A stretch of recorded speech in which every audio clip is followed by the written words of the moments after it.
Pneumonia is a lung infection that results in inflammation of one or both lungs. Usually, it's caused by bacteria like Streptococcus pneumoniae and viruses, such as influenza, but rarely, pneumonia can be caused by fungi as well. Now, based on the setting in which pneumonia develops, we can subdivide it into two main types: community-acquired pneumonia, or CAP for short, and hospital-acquired pneumonia, or HAP. When a person develops pneumonia outside of a hospital or within 48 hours after the admission to the hospital, it's considered CAP. On the other hand, HAP develops after 48 hours of the admission to the hospital. Finally, there's a special subtype of HAP called ventilator-acquired pneumonia, or VAP. VAP refers to pneumonia that occurs in individuals on mechanical ventilation 48 hours after the endotracheal intubation.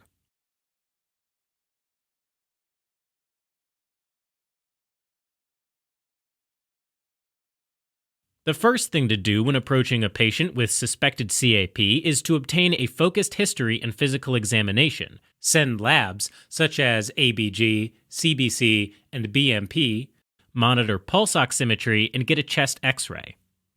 Let's start with the history. Patients with CAP might report coughing, difficulty breathing, and chest pain during inspiration. Keep in mind that these symptoms develop either outside of the hospital or within 48 hours of admission. They may also have a history of risk factors like COPD, diabetes, smoking, or alcohol use. Here are some high-yield facts to keep in mind. A productive cough can occur with bacterial infections.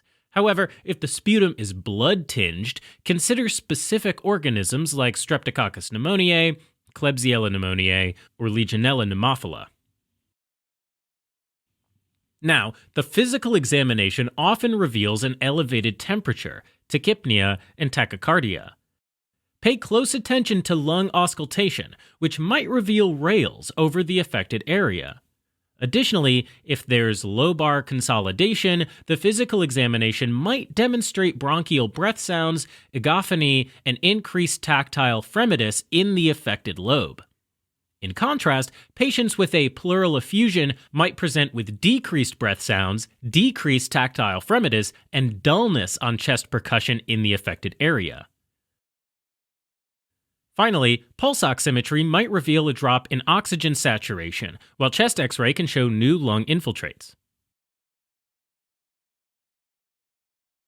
Once you've diagnosed CAP based on the history and physical, labs, and imaging study, the next step is to determine its severity. This is where the Pneumonia Severity Index, or PSI, comes in. PSI categorizes patients into 5 classes based on clinical elements like age and temperature, laboratory elements such as BUN and glucose, and radiographic elements like pleural effusion. Now, let's talk about low-risk CAP. Classes 1 to 3 are considered low-risk CAP and can be managed at home. The type of treatment is based on whether or not the person has any chronic medical conditions. So, if your patient has no chronic conditions, start them on oral amoxicillin or doxycycline for 5 days. However, if they do have a chronic condition such as COPD or diabetes mellitus, then make sure to start them on an oral respiratory fluoroquinolone, like levofloxacin or moxifloxacin, or a combination of an oral beta-lactam and macrolide for 5 days.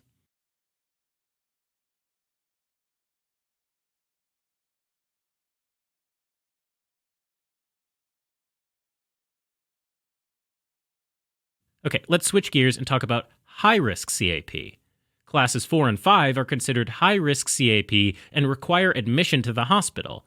First, use the Infectious Diseases Society of America / American Thoracic Society CAP criteria, better known as IDSA-ATS CAP criteria, to determine if they should be managed on the hospital floor or in the ICU. IDSA-ATS CAP criteria include major criteria such as septic shock or respiratory failure, and minor criteria like elevated respiratory rate, confusion, uremia, high WBC count, low platelets, hypothermia, multilobar infiltrates, and hypotension. Now, if your patient has no major or less than 3 minor criteria, admit them to the hospital floor and start them on supplemental oxygen to maintain oxygen saturation above 92%. Additionally, you should look for a causative pathogen, so don't forget to obtain a blood culture and a sputum sample for culture and gram stain. You can also test the urine and sputum for pneumococcal antigens. Finally, assess their symptoms daily to check how they are responding to treatment. If your patient has one major or 3 or more minor criteria, admit them to the ICU and start the same treatment as you do for hospital floor patients. Additionally, if the patients present with respiratory failure, put them on ventilatory support and periodically assess parameters to optimize oxygenation. However, if the patient presents with sepsis, you should also maintain their systolic blood pressure above 90 millimeters of mercury using IV fluids and vasopressors.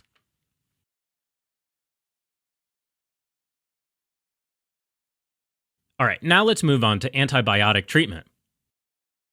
All hospitalized patients admitted to the hospital floor should be started on empiric antibiotic treatment with an IV respiratory fluoroquinolone, or a combination of an IV beta-lactam and a macrolide.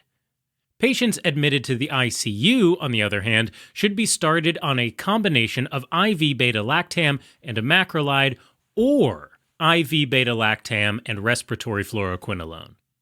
A high-yield fact to remember is that you should also consider multi-drug resistant, or MDR, pathogens when giving empiric antibiotics. If they were previously diagnosed with a MRSA infection, add vancomycin. If they were previously diagnosed with a Pseudomonas infection, use an anti-pseudomonal antibiotic like piperacillin tazobactam or cefepime. After you have the culture, gram stain, or antigen test results, you should switch to tailored antibiotics. Now, if the patient improves after 48 to 72 hours, you should continue tailored antibiotics for at least 5 more days, and evaluate their symptoms for good antibiotic response.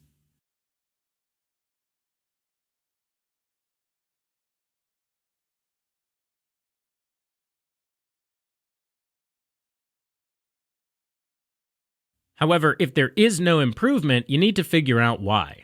Remember, when assessing for complications, the most common reasons include complications like lung abscess or pleural effusion, or they also developed hospital-acquired pneumonia from a MDR pathogen. For complications, imaging tests like a CT scan of the chest or point-of-care ultrasonography, or POCUS, can help identify the cause.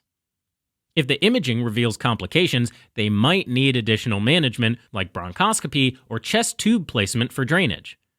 For MDR pathogens, if they have risk factors like recent hospitalization, recent antibiotic use, or prior MDR infections, you should obtain a sputum culture.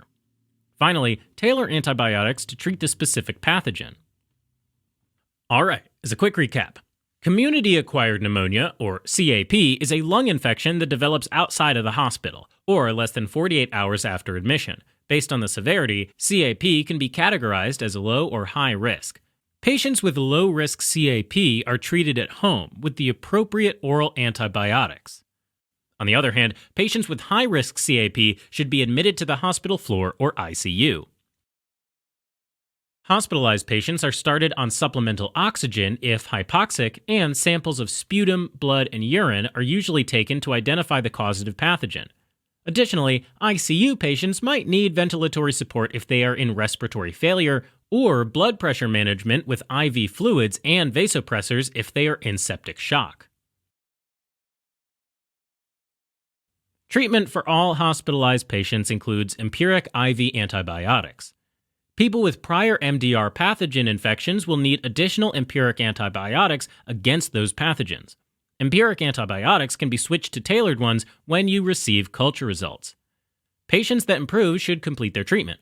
But if the patient doesn't improve, you should assess for complications or a new hospital-acquired pneumonia and treat them for that.